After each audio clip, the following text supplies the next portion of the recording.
Everything you learned in school is wrong. Well, maybe not everything, but the fun parts? Definitely wrong. History isn't written by the winners, it's written by gossipers who didn't bother checking their sources. Welcome to my domain. I am the Monocle Black Hole, and today I am going to destroy your perception of reality with 3 historical lies you repeat at dinner parties to sound smart. Spoiler alert, you don't. Number 1. Viking fashion. Close your eyes and picture a Norse warrior.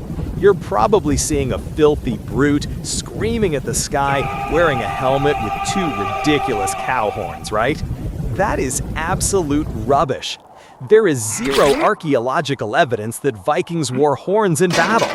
That image actually comes from 19th century opera costume designers who wanted the bad guys to look more demonic.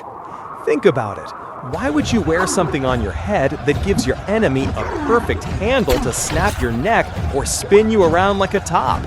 In real war, practicality beats aesthetics. Always. The reality is even worse for your myth. Vikings were total divas.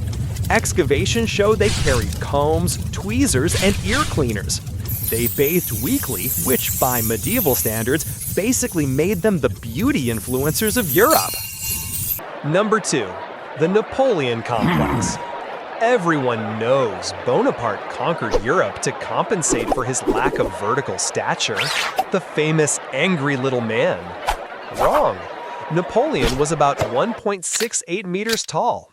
That might seem short by today's standards, where everyone seems to be on growth hormones, but for the time, he was actually taller than the average French peasant. You can blame the British and unit conversion issues for this one. The French inch was larger than the English inch. When they converted his height, he sounded tiny. British newspapers loved it and turned it into the most enduring fake news of the 19th century. And finally, the lazy person's favorite myth. Einstein failed math.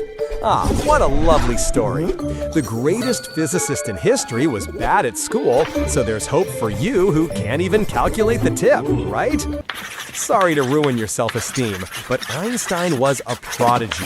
By age 15, he had already mastered differential and integral calculus while reading Kant for fun. He never failed. The legend comes from a bureaucratic mix-up. At his school in Switzerland, one year, the grade 1 was the best. The next year, they flipped the system, and 6 became the best. Someone looked at the old records without context and thought he was stupid. He wasn't. So no, you aren't a misunderstood genius just because you got a 0 in algebra. The statistical probability is that you are just bad at math. Accept it. Human history is full of comforting lies, and my job here is to make them uncomfortable. Now you have 3 fewer topics to talk about at parties, but at least you are technically correct.